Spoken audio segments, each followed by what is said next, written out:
Starting now, this is your local news leader, News 10 ABC in the morning. Breaking overnight, a teen shot in what police are calling a drive-by shooting. The details surrounding the investigation. I'm not sure if I was to not have any on me, what I would do. Nationwide pause on Excedrin causing concern for migraine sufferers. What's stopping this popular medication from hitting store shelves? Plus, calling for more education for athletic trainers. How it could improve the safety of your student athlete at home. We'll tell you all about it this morning on this Tuesday. Thanks for starting your day right here with News 10 ABC. We love having you with us. I'm Christina Arrangio. And I'm Ryan Peterson. We'll get to all that and more in just a moment. But first, scarves, gloves, hats. Parka. Everything. Boots. Hot coffee for you, Mom and Dad. It is a very cold morning. This is when I actually feel like Jess Berganti because temperatures all across the board are colder than where we were 24 hours ago. And you know it was cold from Monday. So this morning, we're talking about single digits to at best at 7, 8 o'clock this morning, maybe 11 to 12 degrees. But wait till I show you the map. Everybody has a different story with temperatures. And we all can say it's the same story with sunshine moving in on throughout the day. A couple of clouds maybe later on. Temperatures eventually warming to the mid-20s. So it won't be as harsh later on, but right now it packs a punch. When you see it's 9 degrees above zero in Albany, it's 9 below in Glens Falls. It's 0 degrees in Saratoga, 3 degrees in Johnstown, 4 below in Bennington. So truly the chill is here. And even with a light wind, earlier this morning, about an hour ago, we had an 18 below wind chill factor up towards Glens Falls. So truly everybody needs an extra layer or two. I had 2 light but decent coats on outside, and it makes a difference when you layer up. We're going to eventually climb to, say, the low 20s at noon. Not bad at 26 for a high, given our average is 30. So today, once we get to the afternoon, it's not as bad as yesterday, and the sunshine makes a difference. But look at tonight. We're going to bottom back out to 10 degrees. Coming up, I'll show you where it's not as harsh with temperatures trying to thaw in less than maybe, say, 36 hours from now. Guys? All right. Thank you, Jess. Breaking overnight, an investigation underway after a teen was shot in what police are calling a drive-by shooting. Yeah, Nicole, what do we know so far this morning? Well, as of last check, that 17-year-old in stable condition at Albany Med after undergoing emergency surgery. He was shot in the chest and arm last night. Troy police say it happened along 6th Avenue between 102nd and 103rd Streets.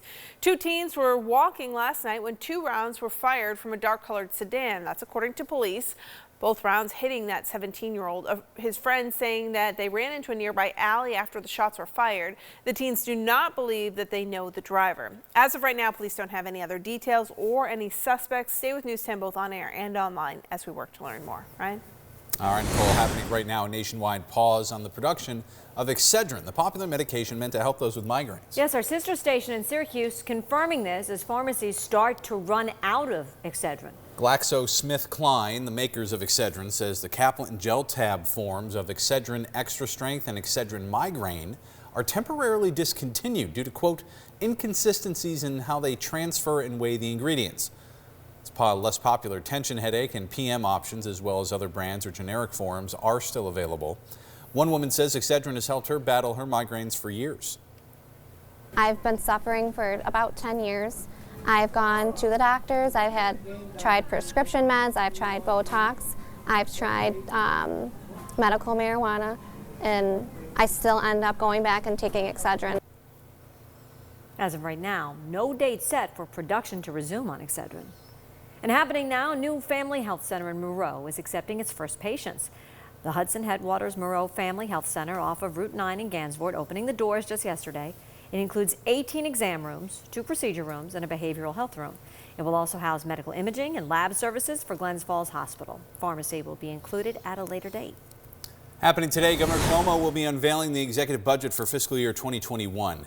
Be held at the Hart Theater at the Egg at 1 o'clock this afternoon. News 10 will be there and we'll have full coverage on air and online for you. Well, the census is coming and the governor is asking for an additional $10 million now in state funding to be used to drive participation for it. That would bring the state's total investment in the census to $70 million. Also the first time you can take the census questionnaire online. Computer labs at some of the state's public colleges will be utilized to help people complete it. Governor also announcing that Martin Luther King III, actors Lin-Manuel Miranda and Lucy Liu will all be co-chairing a census council to help make sure the count is accurate and complete.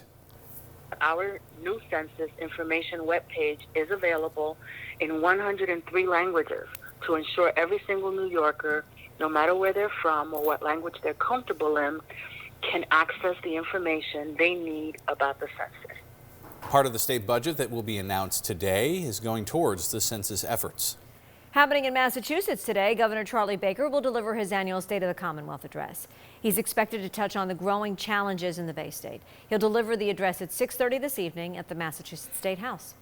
And also today, it is back to school for students at Hudson Valley Community College. They're all heading back to the classroom for the spring 2020 semester. Today, students, staff, and faculty are invited to have coffee with the president of the college. That happens at 8:30 this morning. Well, the New York State Athletic Trainers Association is pushing for new measures to improve student athlete safety and make trainers better qualified. As of right now, to become an athletic trainer, you just need a certification. You take a test after you get your college degree, but by the end of 2022, you'll need a master's to just sit for that exam, right? The association also lobbying to make athletic training a licensed medical profession. They say this not only improves education, but ultimately the safety of our student athletes. The new law, the licensure, puts us at the same level of other medical professions, doctors, nurses. There's body language. There is reactions that people give off when they're hurt. We want our kids and the future generations to have as much safe sports activity as possible. The Senate has approved the bill. Not enough time to be reviewed by the State Assembly just yet. Happening tomorrow, the Niskayuna School District will hold the first of two forums asking for the public's input on school configurations. 3 options being considered here, all affecting the elementary and grade schools. The first forum is 6:30 tomorrow evening, the second 10:30 Saturday morning.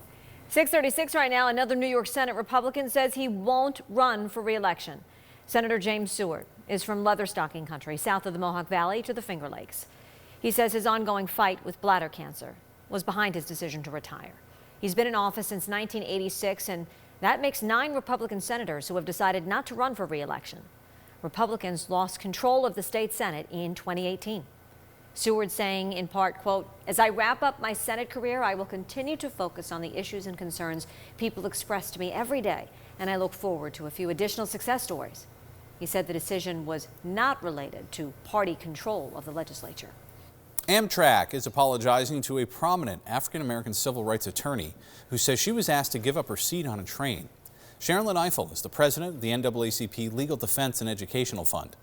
She was tweeting about the incident, says on her train from Washington to Baltimore, the conductor asked her to move from her unassigned seat because the conductor wanted to give it to other people who were coming.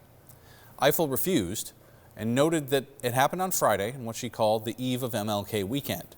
Amtrak says they are now investigating the incident. Happening today, 2 NYPD officers will be recognized for their work in catching a suspect wanted in the Hanukkah attack in Muncie, New York. Officers Russell Matera and David Radzawan, pictured here, will be presented with the Distinguished Service Award, the highest honor bestowed on anyone from the Rockland County Legislature. The NYPD commissioner thanking them in this tweet just last month. That presentation happens today down in New City there in Rockland County. A tractor trailer rolling over when driving down Route 5 near Pavlis Lane west of Fonda. Check this out. Town of Mohawk Fire Department saying both lanes were closed off for hours yesterday afternoon. The road is back open to traffic now, and here's the really good news. No serious injuries reported despite that mess. And upstate Delhi getting knocked out of business by a tractor trailer. The owner and his wife were inside when that massive truck crashed into the Slice and Go Deli near Syracuse. Miraculously, nobody hurt here. The restaurant's owner says he heard a big boom before that building collapsed. Everything was on top of us, and I said to my wife, I made sure she was all right. I said, we got to get out of here because we smelled gas. So we immediately climbed out through there was an opening at the south end of the building. We climbed out through there, and there were some people out there helping us out, and we're okay. And he says the most important thing is that there were no injuries. The couple says he was planning on retiring at the end of March, so this just sped things up. A local piece of history could soon be getting the restoration that it needs. We're talking about the childhood home of women's rights activist Susan B. Anthony. According to the Times Union, New York State is planning to restore Anthony's childhood home in Battenkill in Washington County. State Office of Parks and Rec bought the foreclosed property back in 2006, but hasn't done anything to it since. According to the report, the agency is planning a $700,000 investment in the home. Susan B. Anthony lived there between the age of 6 and 19, later settling with her family in Rochester. 6:39, and it is time to sock out cancer. Details of 2 local events being shared this morning. And if you're not familiar with Sock Out Cancer, here are a few facts. Sock Out Cancer is a nonprofit initiative. It helps financially distressed families, and it's funded through donations, community-based fundraising efforts, and the sale of multicolored socks representing all forms of cancer. Details on the 2 local events will be shared during a press conference at the Fort Orange Club.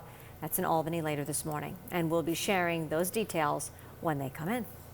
And here's your daily reminder that if you know of anyone giving back to this community, let us know about it. Send us an email to news@news10.com or leave it on social media, but use that hashtag GivingOn10 and we'll flag it and highlight those stories on air and online.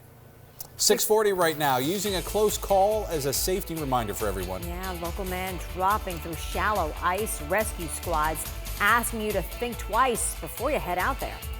And is the future meatless? That's what experts in the plant-based industry are hoping. How these meat alternatives are making their way into your fridge and freezer. And the annual 518 Gives fundraiser is coming up quickly. It's this Sunday, the 26th, and we'll be at a new location, Colony Center Mall. We'd love to see you out there.